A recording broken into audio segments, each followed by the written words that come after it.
couple things happened. Let's talk about that. I ran the fscheck command, but internally the operating system ran the e2 fscheck command, and that's because I'm running an ext2 file system. That's the type of my file system.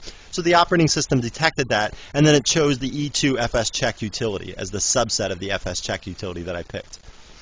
Okay, then it told me that the dev SDA2 partition was mounted, and then it gave me this warning. Running this on a mounted file system may cause severe file system damage.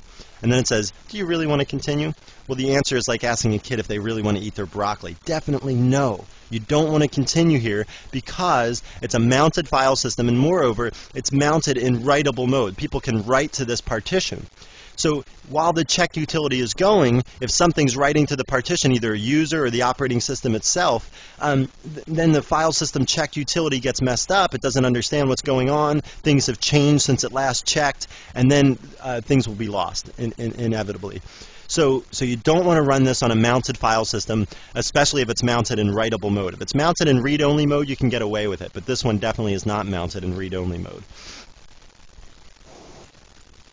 Now, you don't have to worry too much about running this fscheck command because it's run automatically every time the system boots up. And you would get errors about that when the system boots up if there was any errors. So you don't really have to worry about running this manually, but you should know that it's there in case you do want to perform some checks. What you can do is you can unmount the partition or mount it as a read-only partition temporarily while you do a file system check on it.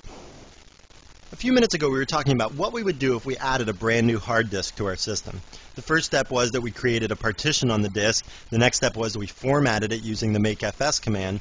And the final step is that we mount the disk using the mount command so that it's accessible to our system. Now, I'm not going to mount a brand new hard disk because I don't have one, and instead I'll show you how to mount a CD-ROM.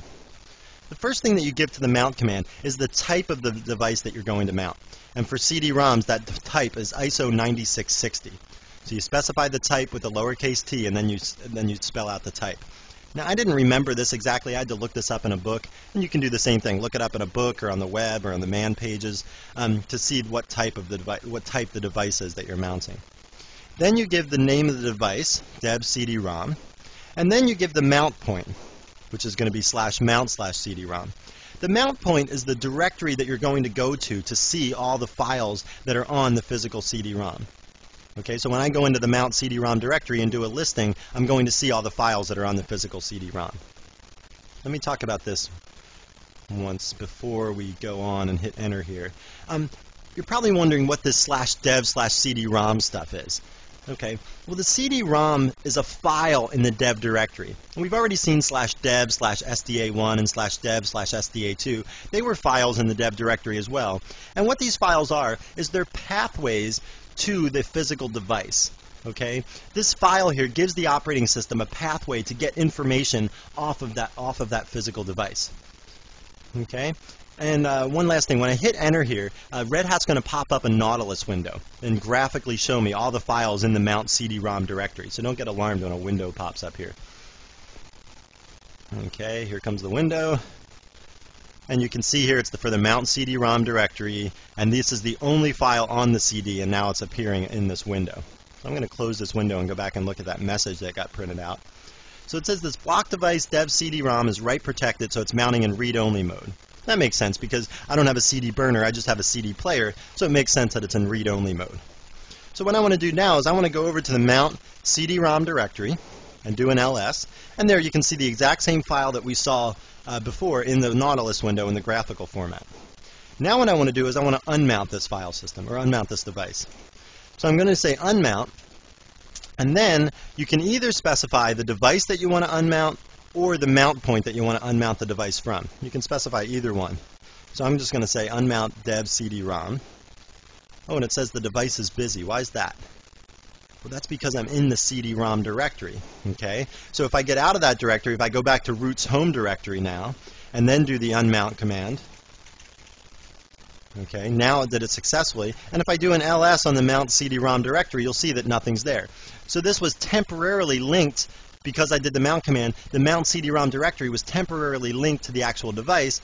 Then once I did the unmount command, then that directory was no longer linked to the device, so doing a listing in there was empty.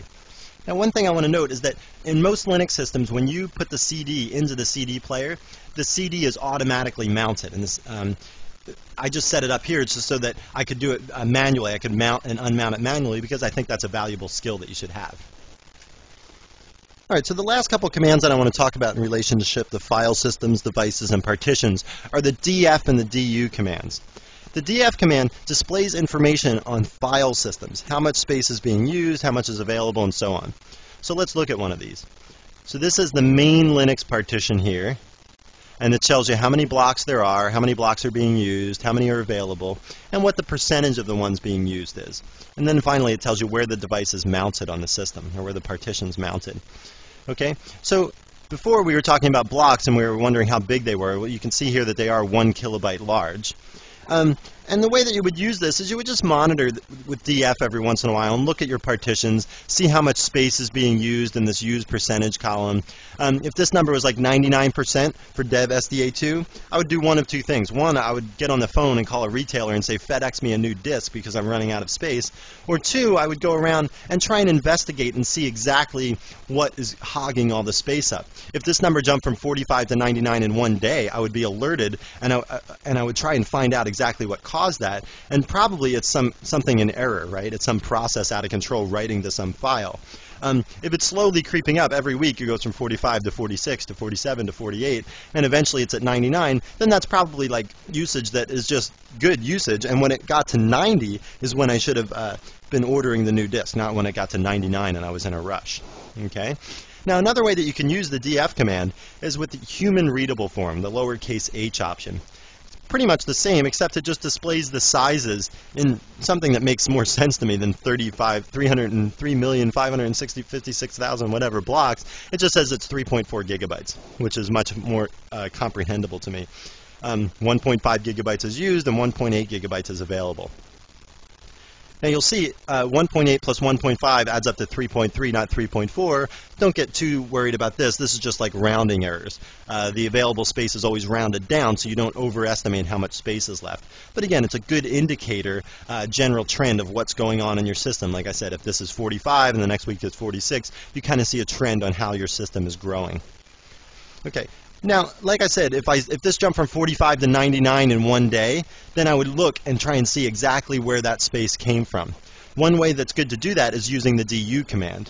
Now, the du command, again, if used by itself, displays information about every single subdirectory on the whole system below where you're starting it. So I'm in the /home directory tree here. So it's going to do under /home, it's going to display every single directory and subdirectory for everybody under /home.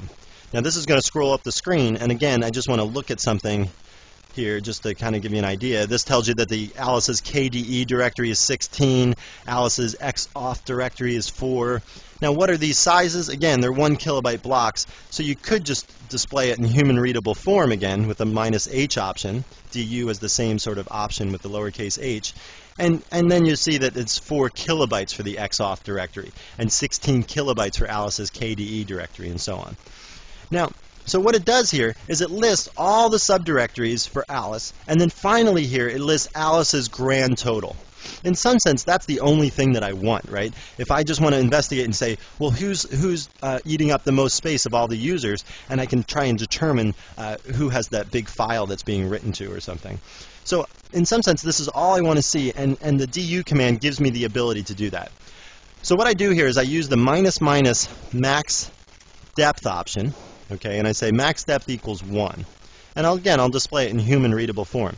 Now what this will do is it will go in and it will still count up all these subdirectories here, okay, like Alice's KDE AutoStart and Alice's KDE and XAuth, but all it's going to display is the stuff that's 1 deep, the max depth 1. So 1 deep below the home directory is the only summaries that are going to be printed out. Okay, so let me do this, and you'll see that here we get Alice's is 52 kilobytes. Just like here it was Alice was 52 kilobytes. There it says Perry is 1.2 megabytes and so on. So this displays, it still goes in and counts all the subdirectories of Perry and Lisa and Alice, but it just displays the top level of those so I can get at least a rough idea of what's going on in the system. So using df and du, you can get a good idea on what's being used, how much is left, and where the use is coming from. Now that we've talked about how to create and mount and manage the various file systems, partitions, and devices on our computer, what I want to do now is talk about the